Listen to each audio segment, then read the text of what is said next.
السلام علیکم ورونو خویندو خپل تاسو لاندې ویډیو کې سو لاندې بحث کوم د کورونا وایرس باره کې ورونو خویندا ویډیو ګوري خپل فامیل ته هم ښکارا کوي چې څو پرې هم په حفاظت کې شي. اول د دا وایم چې دا وایرس مسله جدي ده او میډیا او دولتونه موږ ته حقیقت نه وایي. سی ان ان نن رپورټ خودل چې 1200 کسان په چاینا په یو ولایت کې روزانه سوځي، چاینیز دولت سوځي او دا دروغ ده چې وایي چې 200-300 کسان وژل شوي. په حقیقت کې دا نمبر ډیر زیات غټ دی او پیغام چې تاسو کوم خبر دی برک لري په کمنټ کې نور سره هم شریک کړئ. بل په جرمني او په نورو ملکونو کې هم چنان حقیقت خلک نه وي، په ایټالیا کې او په ایران کې خلک حقیقت نه وي. دا وایرس مسله جدي ده او دا به جدي ونیول شي. اول خدا چې په حیث مسلمان دا به زموږ عقیده نور هم قوي کی، ځکه چې الله سبحانه تعالی خالق د کائنات زموږ حافظ هم چنان دی.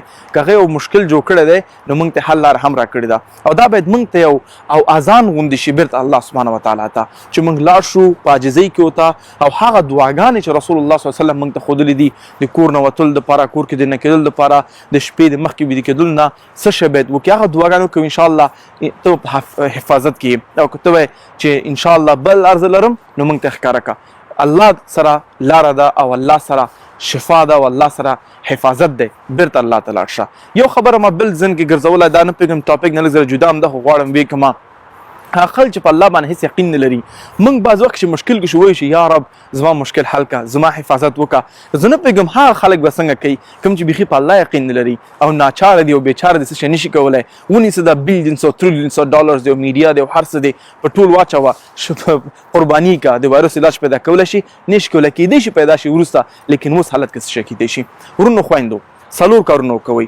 اول کې خپل ذکر او اذکار ډیر زیات کړئ چې الله سبحانه تعالی او ملائکه تاسو حفاظت وکړي. دویم خپل لاسونه پورس کې سو ځلې وینځي په صابون باندې. دریم خلکو ته لاس مور کوي او غاړې هم مور کوي. خیر د وخت لپاره دا کارونه لږ زر بند کړئ.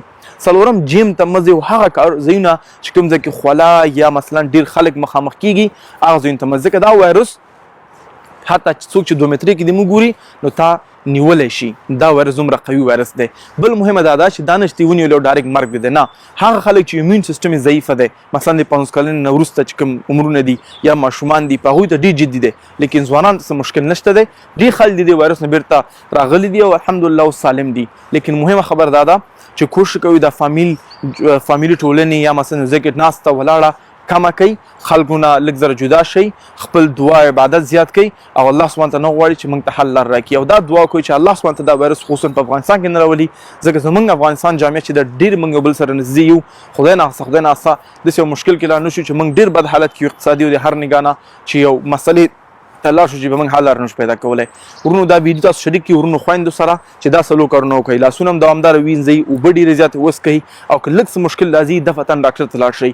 او بل یو بل ته ډېر نږدې کېږئ، خصوصا فامیلي ناست او بل ماشومان سپینګیري ته مه وړئ، سپینګیري ماشومان ته مه وړئ او بیرون مزي او کزیم ماسک واغوندئ او خپل ماسک واغوند دا به ښه وي ان شاء الله. خو لنډه خبره ده چې بیرون تک کم کوي او خصوصا جیم ته مزي، ځکه ساينس او ریسرچ وایي نن سبا په جیم کې وایرسونه ډېر زیات انتقالېږي.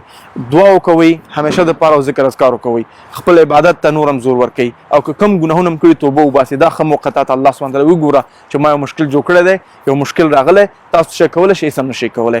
بارک الله فیکم. السلام علیکم ورحمة الله.